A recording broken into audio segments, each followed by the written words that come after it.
What's going on, guys? Troy at Mountain Man Treasure here, back with another What Sold. Mountain Man Treasures. Welcome into the channel, guys. My name is Troy. I'm a part-time reseller based out of Montana. That means I go to garage sales or estate sales, thrift stores. I find things that I think are priced lower than market value. I buy them, and then I sell them again for a little bit of profit online. I do that for the most part on eBay. I did get a question here on this last video in the comments whether or not I sold on other platforms. Sort of, right? Like I sell on Mercari sometimes, very sparingly. I used to sell on Poshmark. I think I actually signed up and started Poshmark before eBay. It was the same day, but I think we did Poshmark first.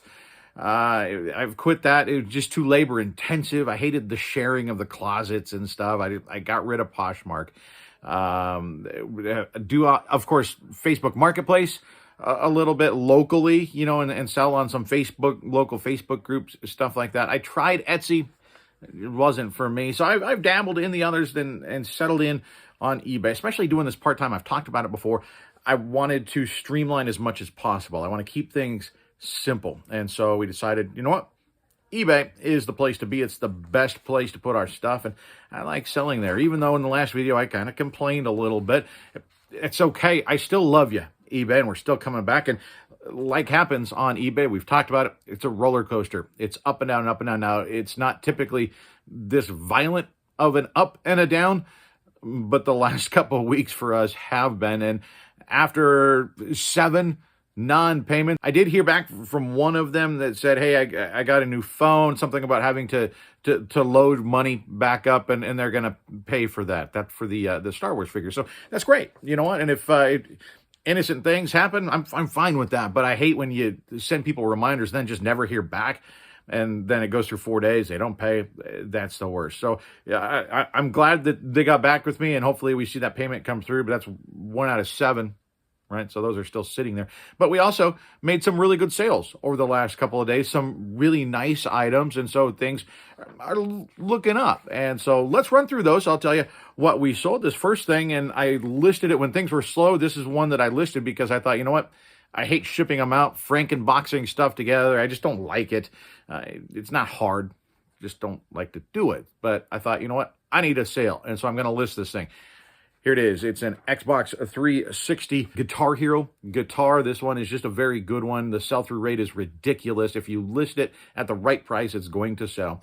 And this one sold at $74.99 plus shipping. And then we sold a game for the Sega Saturn. This is Decathlete, sold for $46.92 plus shipping. I bought this one off of Whatnot, actually, for right about $20. It was $20 plus, I guess $3.50 shipping.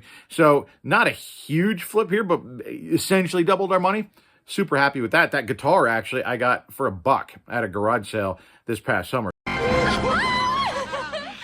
buy that for $1. So that was a fantastic flip. Then we sold this McFarlane figure. It's a Spawn, really cool figure. I had it listed about $50, but took an offer of $40 plus shipping for that. And then this one I found actually this week at Goodwill. It sold quickly. I knew it would. It was an All Blacks beanie. This is a rugby team from New Zealand. There were none others that were new and listed. Actually, there were only a handful listed anyway. It's a relatively rare thing to come up, and it was here in Montana and new with tags here in Montana.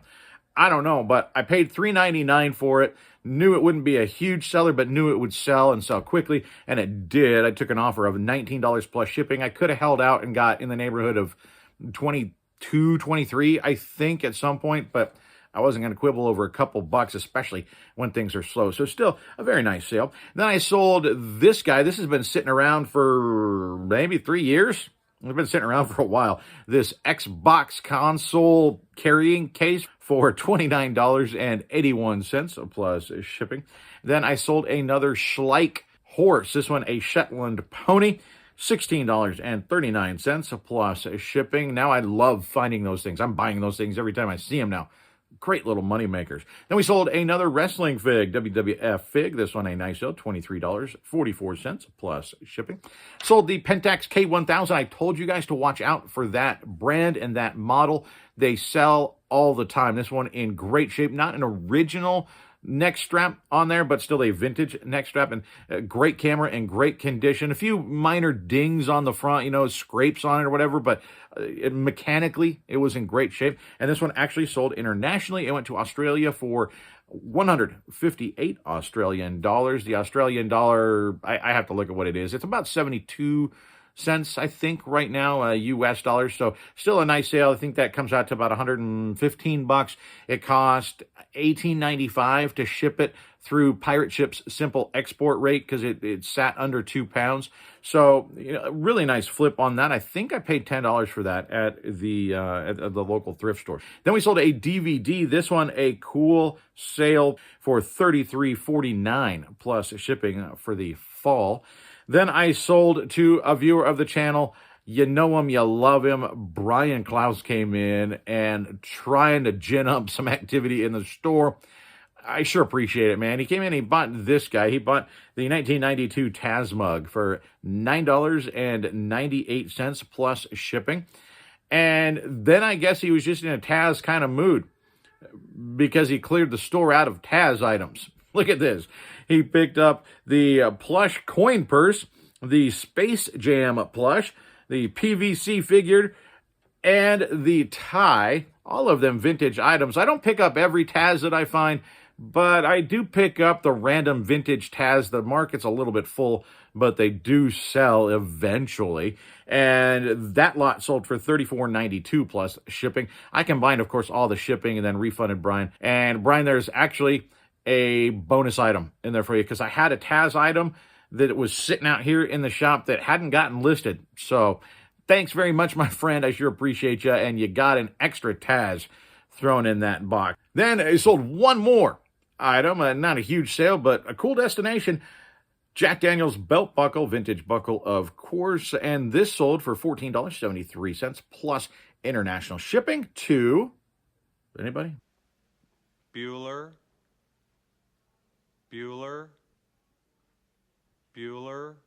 The Czech Republic. Yeah, I don't think I've sent anything to the Czech Republic before, so pretty cool. It always amazes me what items go to what countries. Like sometimes they don't fit together in your mind. Like why would somebody in the Czech Republic want a Jack Daniel's belt buckle? I don't know, but I was there to sell it to them. So thank you very much. I appreciate you. I did swing by the Goodwill on the way home. Thought, you know what, I'm going to grab a couple items. We'll do a bit of a thrift haul at the end of this video because it'll be relatively short. But I got a text basically as I walked in the store from Mountain Kid, and I had to go bring her some stuff to school. She forgot. And so I had to save the kid. I didn't have much time in the store. I thought, you know what, I can put 5 minutes on the clock, do a quick circuit, and look for some obvious stuff.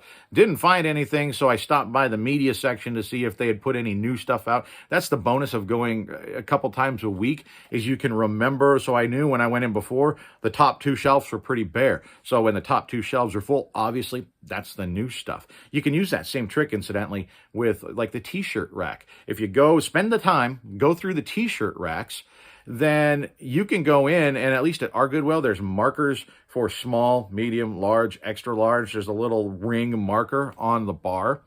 Well, the most obvious place for somebody to put new items on the rack, if they're working there, if they're trying to put it with the size that it belongs to, is right at the beginning or right at the end of that size, because the marker's there. So look at the beginning of the small, and then look at the end of the small, beginning of the medium, end of the medium. That way you see where the new stuff is. Now, it's not always there. Sometimes they put it right in the middle, but very often they just slide stuff over and put it on the front or put it on the back. Mountain Man tip for you. I did pick up one DVD, by the way, and it's a MGM Presents Midnight Movies double feature. It's Edgar Allan Poe. We've got The Mask of the Red Death and The Premature Burial. And the sell-through rate on this thing is pretty ridiculous. So I expect this to sell within, I don't know, a week, something like that. It'll sell pretty quickly. Paid a couple bucks for it, and it's going to sell right around $15 plus shipping. So not a huge seller, but easy money to list and flip movies. I actually met a viewer of the channel while I was checking out. James introduced himself, said hi, and I guess started watching the channel while he was here. He's since moved. He's now in hairy tornado country. So, Josh, if you see my man James, treat him well. Nice guy. He sells on Mercari and does very well on Mercari, but was back here trying to, finishing up some stuff, and said he was hoping to run into me in Goodwill. So I'm glad that I stopped there for a couple minutes and got to meet him.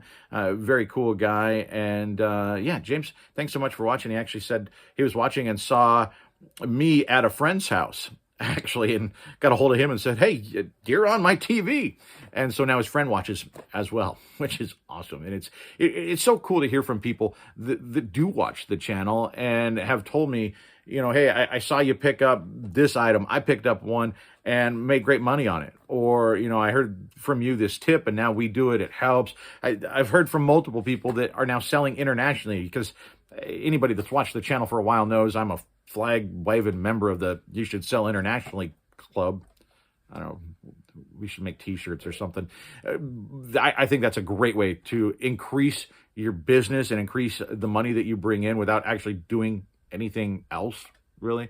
And so a lot of people have said, hey, we're selling internationally now because of you, and we're making sales, so we're making more money. And so stuff like that is fantastic to hear. So it's neat to hear from people, especially to meet somebody that does watch the channel. So James, I appreciate you so much, and I appreciate all of you for watching and for your support. And like I said in the last one, if you're on the downturn of sales right now, I've heard from a lot of people that said, yep, things are really slow for me too.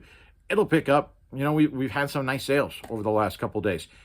Tomorrow, it might be crickets again. That's just how it is. That's how it works on eBay, and you just got to kind of roll with it. So that's what we have today, guys. I really, really appreciate you. And I do hope that you get something out of these videos. If you do, leave a comment down below. Let me know what you like. Shoot, let me know what you don't like. Oh, and Whatnot. I actually got a message today saying, hey, I haven't seen on Whatnot. Do you have any Whatnot auctions coming up lately? And yeah, we haven't done, I think it might be almost 2 weeks now since or at least a week and a half since we did a Whatnot auction. Just really busy life-wise, and then I wasn't feeling well for a couple of days. Had a headache that I was dealing with. And so I've got that gone now. I think fingers crossed it doesn't show back up. Migraines are no fun, but got that gone now. And so I think we'll plan something for Friday or Saturday. We'll try and do, or maybe both. I don't know. So keep an eye out for us on Whatnot. If you're on there and you want to follow me, I'll put underneath in the description the name of the channel or my username, or I don't know the terminology for Whatnot, but I'll put it down below and you can follow us there.